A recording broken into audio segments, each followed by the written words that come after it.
બરાબર. હવે ગરદન ઝુકાવવાની, કમરથી થોડું ઝૂકવાનું, મોઢું ખુલ્લું રાખવાનું.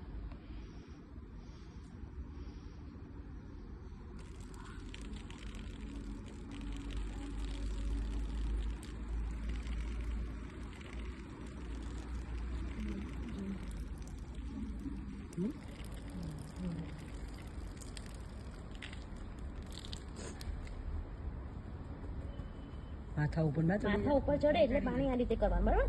પછી છેડા કાઢી દેવા. જોયું ને તમે, અહીંયાથી પાણી ગયું અને અહીંયાથી પાણી બહાર આવ્યું. આ જલનેતિ છે, ષટકર્મમાં એક શુદ્ધિ ક્રિયા છે. એનાથી શું ફાયદા થાય? તો ગળાના ઉપરના ભાગોની સફાઈ થાય. ગળામાં શરદી વગેરે ઘડે ઘડે થઈ જતી હોય તો એમાં ફાયદો થાય. આંખોમાં, જો ને આંખમાં આપણે પાણી આવી ગયું એટલે આંખોની પણ શુદ્ધિ થાય.